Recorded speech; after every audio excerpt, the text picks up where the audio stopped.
একটা মেয়ের কারণে নাকি এই অবস্থাটা হয়েছে আপনার, না কোন একটা মেয়ের কারণে চুলে কালার করছেন, ওই মেয়ে নাকি টিকটকার, আপনি নাকি হযরত আবু উমামা থেকে হাদিস বর্ণিত, যুবককে আল্লাহর হাবিব সাল্লাল্লাহু আলাইহি ওয়াসাল্লাম ডেকে বলল, যুবক টিকটকার হয়ে যাচ্ছেন একজন মেয়ের কারণে। তাহলে আপনি এত বড় একজন মাওলানা মানুষ, হঠাৎ করে আপনার চুলে কালার করছেন, আমি একটু আপনার চুলগুলো দেখি না? দেখতে পারেন। আমি কিন্তু ভুল করবেন না, মাহফিল আর করব না, ছেড়ে দিয়েছি। মানুষকে শয়তানে পায় ঠিক আছে, কিন্তু আপনাকে কোন শয়তানে পাইছে সেটা কি জানেন আপনি? আসলে মূলত আপনার এই চুলে কালার করা এক, দ্বিতীয়ত আপনার শার্ট প্যান্ট পরা, আপনার এই প্যান্ট পরতেছেন, প্যান্টও আপনার টাকনুর নিচে যাইতে আছে, যাচ্ছে কিনা? আমি কথা বলতেছি, মাইন্ড করতেছেন কিনা? আপনি একজন মাওলানা মানুষ, আপনার কাছে আমার হাদিস পেশ করতে চাই না, আপনি হাদিসটা জানেন কোন কারণে এই ব্যাস ধরছেন আপনি? আমি কিন্তু সালা বাবা, তালা বাবা আর মালা বাবা এবার অনেক বাবারে কিন্তু আমি জীবনে আমার লাইফে আমি অ্যাটাক করছি। এখন লাস্ট মুহূর্তে কিন্তু আপনার কাছে আমি আসছি কয়েকটা ভিডিও দেখার পরে অরিজিনালে তারা ফেক ভিডিও তৈরি করছে কিনা। একজন মাওলানা মানুষ, সে এত বড় বয়ান, এত বড় একজন ইসলামী স্কলার, অনেক বয়ান করছে, সে হঠাৎ করে তার একটা চেঞ্জ, তার পরিবর্তন হওয়া যাওয়ার একটা অবাক জিনিস। এটা মানুষ হতভম্ব দিয়ে যায় দেখা যে একজন মাওলানা মানুষ কিভাবে এভাবে হয়ে যায়। তা আমি চাইতেছি আসলে বাস্তবতা আর কি, সত্য কিনা। আইসে দেখলাম আসলে এটা সত্য। আপনাকে আমি দাওয়াত দেবো সামনের মাহফিলে। রমজানের আগে আপনি মাহফিলে পিরিজপুরে মাহফিল করছেন? হ্যাঁ, করেছিলাম। ওইটা আমাদের পরিচিত মাহফিল ছিল, যেখানে আমরা আপনার বিষয়ে কথা বলছিলাম। আগে তো আপনার পিছনে তো আমি দীর্ঘদিন যাবত নামাজও পড়ছিলাম, মনে হয় সোনারগাঁয়। ওই যে নামাজ তো আপনি আমাকে যখন দাওয়াত দিতে গিয়েছিলেন তখন হয়তো পড়েছেন। আর আমার অনেক ঝামেলা এবং অনেক কিছুই প্রবলেমের শিকার আমি হওয়ার কারণেই আমি চেঞ্জিংটা হয়েছি। বাট কি ঝামেলা সেটা আপাতত আপনাকে বলবো না। আমার গোপনীয় একটা বিষয়, আপনি কি বিবাহিতা না অবিবাহিতা? রাহমাতুল্লাহ। কেমন আছেন ভাই? বসেন। আলহামদুলিল্লাহ, মাওলানা ওমর ফারুক সাহেব ভালো আছেন? আলহামদুলিল্লাহ ভাই, আপনি কেমন আছেন ভাই? আলহামদুলিল্লাহ। ভাইজান, হঠাৎ করে আপনার শার্ট প্যান্ট, চুলের কালার অন্য রকমের দেখতেছি। অবাক লাগতেছে নাকি? হ্যাঁ, একটু অবাক লাগতেছে। আচ্ছা, যাই হোক, এটা কিছুই না, সিম্পল। তা ভালো আছেন? আলহামদুলিল্লাহ। আপনি কেমন আছেন? বাসা ভালো আছে? আলহামদুলিল্লাহ ভালো আছে, কিন্তু আপনার অবাক হওয়া দেখে তো আমিও নিজে অবাক হয়ে গেছি। অবাক হওয়ার কিছু নেই। কি বিষয়ে আসলেন? আরসি যে বিষয় সেটা একটু পরে বলি। আগে তো আপনার পিছনে তো আমি দীর্ঘদিন যাবত নামাজও পড়ছিলাম, মনে হয় সোনারগাঁয়। ওই যে নামাজ তো আপনি আমাকে যখন দাওয়াত দিতে গিয়েছিলেন তখন হয়তো পড়েছেন। তাহলে আপনি এত বড় একজন মাওলানা মানুষ, হঠাৎ করে আপনার চুলে কালার করছেন, আমি একটু আপনার চুলগুলো দেখি না? দেখতে পারেন। আমি কিন্তু একটু ভিডিও শুট করছি, মনে কিছু কষ্ট আছে নি আবার? ভিডিও শুট না, এরকম কিছু প্রবলেম নেই। আপনার দুই একটা ভিডিও আমি দেখছি, দেখার পর আমি কিন্তু ক্যামেরা নিয়ে আসছি। আমার নিয়ে আসছিল আপনাকে আমি দাওয়াত দেবো সামনের মাহফিলে। রমজানের আগে আপনি মাহফিলে পিরিজপুরে মাহফিল করছেন? হ্যাঁ, করেছিলাম। ওইটা আমাদের পরিচিত মাহফিল ছিল, যেখানে আমরা আপনার বিষয়ে কথা বলছিলাম।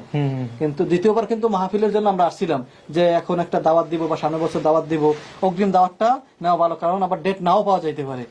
কিন্তু হঠাৎ করে আপনার এই পরিবর্তন এসে দেখে তো আমি নিজেই অবাক হয়ে গেছি। আসলে মূলত এই অবস্থায় কি আপনাকে মাহফিলে দাওয়াত আমি দিতে পারি? আপনি একটু বলবেন। এটা আসলে কোনো সম্ভব না, কারণ এটা মানুষ মানবে না। আর যেহেতু আমি ওয়াজ মাহফিল ছেড়ে দিয়েছি, তাই আমিও করব না। ওয়াজ মাহফিল করবেন না? ওয়াজ মাহফিল ছেড়ে দিয়েছি আমি। কেন ছেড়ে দিয়েছি? আসলে দীর্ঘ প্রায় 8 বছর ওয়াজ করেছি, আর ভালো লাগে না, ছেড়ে দিয়েছি। এখন আসলে ওয়াজের ময়দানটা সোশ্যাল মিডিয়ায় তো আপনার অনেক বয়ান আছে। আছে, সিলেট মিডিয়ায় তো আসলে আপনারা দাওয়াত দিয়েছেন, দেখে দাওয়াত দিয়েছেন না?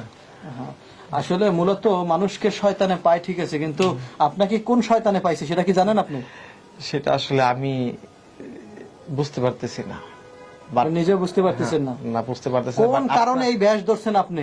আমি কিন্তু সালা বাবা, তালা বাবা আর মালা বাবা এবার অনেক বাবারে কিন্তু আমি জীবনে আমার লাইফে আমি অ্যাটাক করছি। এখন লাস্ট মুহূর্তে কিন্তু আপনার কাছে আমি আসছি কয়েকটা ভিডিও দেখার পরে অরিজিনালে তারা ফেক ভিডিও তৈরি করছে কিনা। একজন মাওলানা মানুষ, সে এত বড় বয়ান, এত বড় একজন ইসলামী স্কলার, অনেক বয়ান করছে, সে হঠাৎ করে তার একটা চেঞ্জ, তার পরিবর্তন হওয়া যাওয়ার একটা অবাক জিনিস। এটা মানুষ হতভম্ব দিয়ে যায় দেখা যে একজন মাওলানা মানুষ কিভাবে এভাবে হয়ে যায়। তা আমি চাইতেছি আসলে বাস্তবতা আর কি, সত্য কিনা। আইসে দেখলাম আসলে এটা সত্য। আসলে বাস্তবে আমি ওয়াজ মাহফিল ছেড়ে দিয়েছি। তো আপনি যেহেতু আসছেন, আবার যেহেতু মিডিয়া নিয়ে আসছেন, তো সুতরাং আপনার মাধ্যমে আমি দেশবাসীকে বলবো, যারা আমাকে পূর্বে দাওয়াত দিয়েছিলেন, আপনাদের যাদের প্রোগ্রামে আমি অ্যাটেন্ড হয়েছিলাম, প্রধান আলোচক, বিশেষ আকর্ষক, মুফাসসির হিসাবে কথা বলেছিলাম, তাদের কাছে আন্তরিকভাবে ক্ষমা চেয়ে নিচ্ছি। আর আগামীতে কেউ যে দাওয়াত দিতে না আসে এবং ফোনে মাহফিল আর করবো না, ছেড়ে দিয়েছি। সম্মানিত বন্ধুরা, যে ব্যক্তিরা আমার পাশে বসা আছে আর যাকে নিয়ে আমি কথা বলতেছি, সে কিন্তু সাধারণ বিষয় না। সে একজন বড় মাফের আলেম, একজন ইসলামী স্কলার। অনেক জায়গায় সে অনেক সুন্দরভাবে বয়ান করত, তার কণ্ঠটাও মাশাআল্লাহ অনেক সুন্দর, আল্লাহ পাক রব্বুল আলামিন তাকে দান করছেন। কিন্তু এত বছর যাবত সে ইসলামের দাওয়াত দিয়ে মানুষকে বুঝিয়ে সে নিজেই এখন অবুঝের ভিতরে চলে গেছে। আমার পাশে যেই ব্যক্তি বসে আছে সে একজন ভালো মানুষের আলেম হলেও এখন কিন্তু তার আলেমের মতো লাগছে না, এখন কিন্তু সাধারণ টিকটকারও জালেমের মতো লাগছে। বাসাটা আমার অন্যরকম হলেও এটাই বাস্তবতা। আসলে মূলত তার এর পিছনের রহস্য কি আমরা সেটাই জানার বিষয়।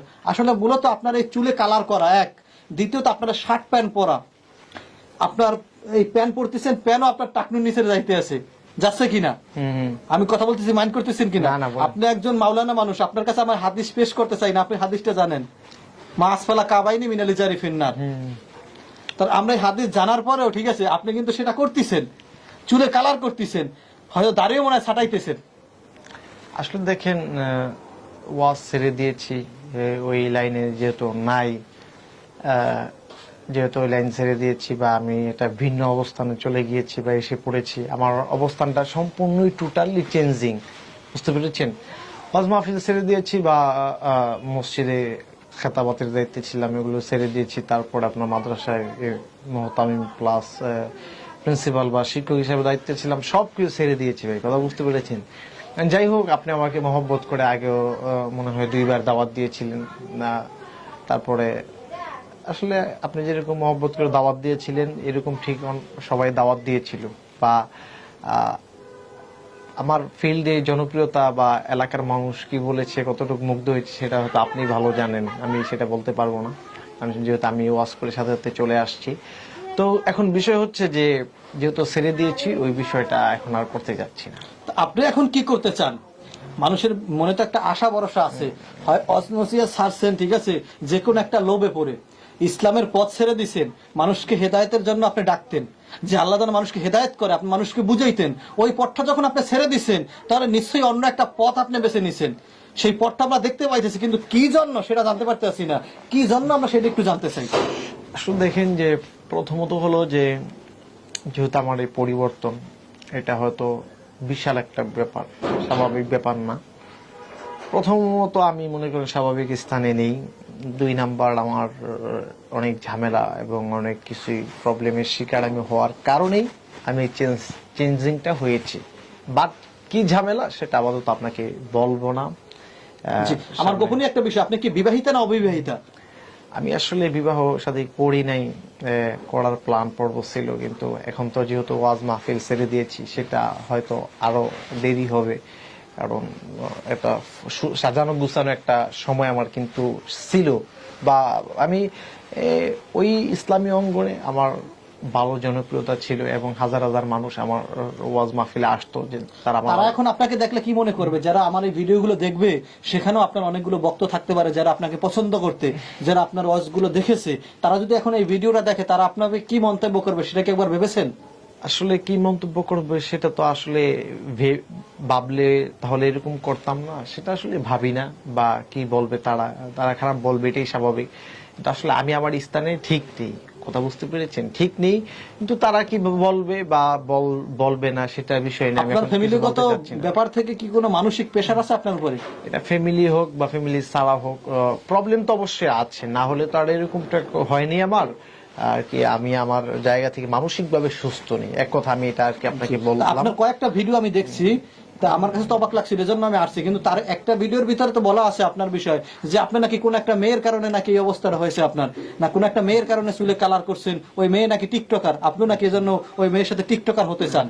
আসলে মাওলানা যখন ছিলেন ওয়াজ নসিহত করতেন, এখন ওই মেয়ের পাল্লায় পরে আপনি কি মাওলানার ওয়াজ নসিহত ছেড়ে একজন ইসলামী স্কলার, একজন আলেম, আপনি টিকটকার হয়ে যাচ্ছেন একজন মেয়ের কারণে?